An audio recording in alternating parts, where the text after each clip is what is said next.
Yung kwento ng drama natin kanina, no, dito sa Sana Lord po, ay tungkol sa isang single parent na may nakapagtapos ng 3 anak. Wow.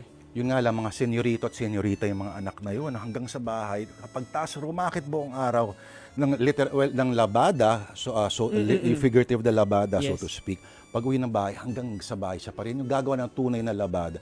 Ano ang payo mo Miss Kay, sa mga solong ina Pabigat. na nagtataguyod sa mga anak na ganun? Alam mo kasi ako, meron akong anak, single parent ako, di ba? Ang anak ko nagkatrabaho na rin. Di ko na ano yun to para may makarelate din sa akin. Nagkaroon kami ng fallout ng anak ko ng almost 1 year. Ngayon ko lang sasabihin to sa iyo. Oh, thank you. Almost 1 year kami nag-fallout dahil doon. Pero dahil sa hindi iniwasang first time sa 26 years tayo magkasama mag-ina kasi ano lang kami lang ang magkakampi. Eh nagkaroon ng outside na kines. Yep. Natutong magsarili. Pero sabi ko lang bilang ina, hayaan natin yung mga anak natin magkamali. Kasi kailangan nilang matuto eh.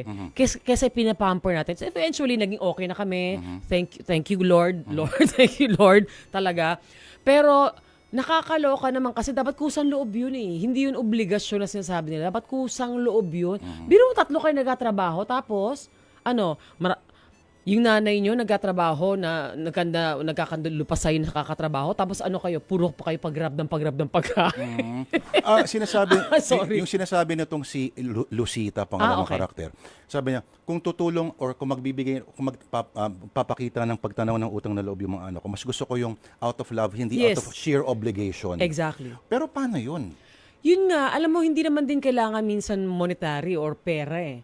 Yung magugas ka ng plato, pinagkainan mo. O kaya, or yung verbal, yung very, mami o mama o nanay, kamustang trabaho. Kasi ang laking bagay nun bilang single parent. Yung, para kamustahin ka lang na kamusta ang araw mo. Correct. May maitutulong ba ako? Hindi mo kailangan na, hoy, pinalaki kita. Kailangan mo ganyan. Kasi case to case based tayo yung pinagadaanan. Oo. Pero yung sa case nga niya, 3 yan. 3. So ano ba naman yung, di ba? Ang sakit naman bilang magulang. At saka single parent yan, hindi Single buuing parent. pamilya. Ang para sa akin, inuuna na ni Lord ang mga single parents kasi grabe ang pinagdaanan ng mga yan. Kaya saludo ko sa mga single parent, di lang mom, pati father. Wait, when you say inuuna na ni Lord, inuunang Hindi. kunin? Sabihin niyo parang automatic, pasok sila sa langit. Okay. Akala Oo, ko naman. meron silang tawag ito, passes. Oo, kumbaga na-accelerate agad. Oo. Wag lang kunin agad. Wag naman, no Yeah, please. Marami pa akong labada. Maganda.